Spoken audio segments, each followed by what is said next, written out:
Hi, friends. Today I'm going to talk to you about a very common and a tricky presentation in the emergency department, that of vertigo.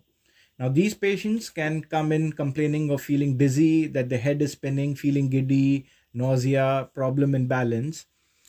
And for the emergency physician, it is tricky because the cause can be something serious like a posterior circulation stroke, which we call as a central cause of vertigo, or something very benign like a benign paroxysmal positional vertigo, BPPV, or something else like a vestibular neuritis or labyrinthitis. And the key is, how do you address or approach these patients in order to reach a key differential? Now, understand, nobody wants to miss out on a serious cause like a posterior circulation stroke, and yet you want to reach a reasonable diagnosis. So, let's proceed. How will you approach them?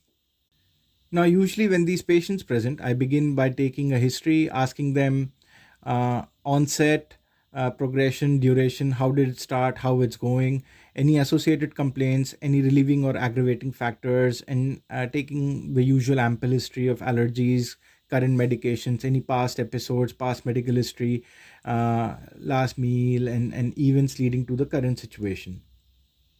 Now, this will give you a clue whether these patients had a sudden onset, have headache, neck pain, are unable to stand or maintain balance. Now, these are high risk factors, and if that are present, then you should consider doing imaging and check for posterior circulation stroke, which can be caused by occlusion of vertebral or basilar arteries or posterior cerebral arteries.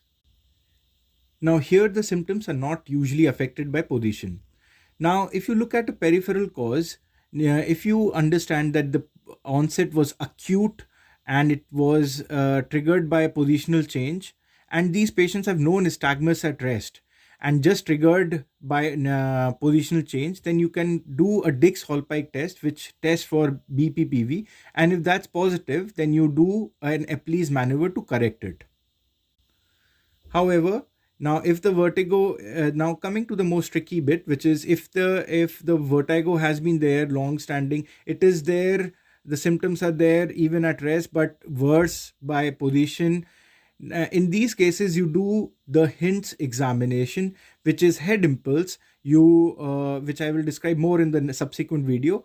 But head impulse, you check for saccades, which are positive in case of peripheral. You check for nystagmus, which is unidirectional in peripheral and bidirectional in central, and test of skew where there is vertical misalignment.